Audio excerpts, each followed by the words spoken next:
ঢাকা থেকে আসছি 6:30 বাজে। জাস্ট 6:30 বাজে নেমেই আর আমি 1 সেকেন্ড দেরি করিনি। বাসায় এসে আমার ব্যাগ রেখে যে কাপড় পরেছিলাম আমি ওই কাপড় পরে আবারও চলে গেলাম। দেখেন, আমার ছোট খালামণির সাথে আমার ছোট খালামণির শ্বশুরবাড়ি বাঁশখালী। দেন আমরা রাস্তায় দাঁড়িয়ে একটা মিষ্টির দোকান থেকে কিছু নাস্তা নিয়ে নিলাম। নাস্তা নিয়ে মানে রাস্তায় কিছু খাবো, আবার ওখানে গিয়ে খাবো। আসলে আমার একদিন আগে থেকে প্ল্যান ছিল আমি ঢাকা থেকে চিটাগাং আসার সাথে সাথেই বাঁশখালী চলে যাব। আমরা সবাই সিএনজিতে উঠে পড়লাম, আর এত ঠান্ডা ছিল কি বলবো। আর চলে আসলাম এরপর বাঁশখালী, আমার খালা শ্বশুরবাড়ি। এখানে আসলে মেজবানের আয়োজন চলতেছে, যেহেতু কালকে ওদের ওখানে একটা মেজবান হচ্ছে আমার খালামণি শ্বশুরবাড়িতে, তো সেই জন্য এখানে এখন সব কিছু সাজানো হয়েছে। এরপর আমরা সিএনজি থেকে নেমে আমার খালামণি জিনিসপত্র সব নেওয়া ছিল, আমার খালুও ছিল। আর ওদের বাড়িটা এত বড়, এত বিশাল একটা বাড়ি কি বলবো। দিনের বেলা আপনাদেরকে আমি আরও সুন্দর করে ভিডিও করে দেখাবো, যেহেতু আমি রাতের বেলা আসছি তাই আর বেশি কিছু ভিডিও করলাম না। আসার সাথে সাথে দেখতে পাচ্ছেন এখানে মেজবানের আয়োজন চলছে, গরু ছিল, এবার বাচ্চারা সবাই ঢুকতেছে, রান্না বান্নার আয়োজন চলতেছিল। আর ঠান্ডা ছিল প্রচুর। আর গ্রামের আসলে আনন্দটা আমি খুব একটা পাই না, তাই গ্রামের কথা বলে আমার ইচ্ছা করে আমি তাড়াতাড়ি চলে যাই।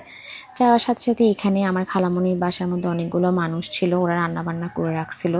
যেহেতু আমার খালামণি ওখানে থাকে না, ওরা মানে বছর 2-3 বার করে যায় প্রোগ্রামে, ঈদে, এরকম। তো সেই জন্যই তেমনটা কিছু করা হয় না। তো যাওয়ার সাথে সাথে এখানে আমরা ছোলা খেলাম। এরপর মহিলারা সবজি নিচ্ছিল রান্না করবে, আর এটা ছিল ওদের মাটির চুলা। মানে মাটির চুলার রান্নার কথা কী বলবো। এরপর আমার খালামণি আমাকে দিলেও একটু চা। চা না খেলে তো আমাদের চলে না। তার মধ্যে আমার সেজো খালামণির সাথে ভিডিও কলে কথা বলতেছিল। এরপর আমি, আমার কাজিন, আমরা মিলে একটু ব্যাডমিন্টন খেলতেছিলাম।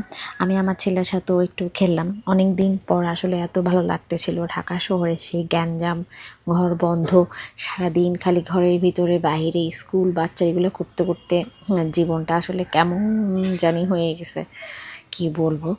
একতরফা লাইভ হয়ে গেছিলো, তাই চিটাগাং আসার সাথে সাথে চলে আসছি খালামণির শ্বশুর বাড়িতে। তো আমরা ব্যাডমিন্টন খেলার পরে চলে আসলাম খাওয়া দাওয়া করতে। এই সবজিটা আসলে এত মজা হয়েছে কি বলবো, মানে মাটির রান্না, মাটির চুলার রান্না এত টেস্ট ছিল। আমি একবার না আবারও নিছি। একটা মিক্স সবজি ফুটকি দিয়ে রান্না, তারপর হচ্ছে কি আবার ছিল মুরগি, ডিম। তো আমরা এখন রাতের বেলা সবাই ঘুমানোর জন্য প্রস্তুতি নিচ্ছিলাম। ওখানে অনেকটা ঠান্ডা ছিল কিন্তু বাসার ভিতরে কম ছিল। তো আমার খালামণি আমাদের সবাইকে মশারি টাঙাই দিল। এরপর আমার ছেলে আর আমার শুয়ে শুয়ে বললো, দেখেন কি অবস্থা করবে ও, মানে ভিংচি করবে, এটা করবে সেটা করবে, মুখ ভেঙাবে, দুষ্টু হয়ে গেছে, অনেক বড় হচ্ছে আর দুষ্টুমি করতেছে। দেখেন কি একটা অবস্থা, দিন দিন বড় হচ্ছে আর দিন দিন দুষ্ট হচ্ছে। তো আমরা এখন শুয়ে পড়তেছি। সবাই ভালো থাকবেন, আল্লাহ হাফিজ, আসসালামু আলাইকুম।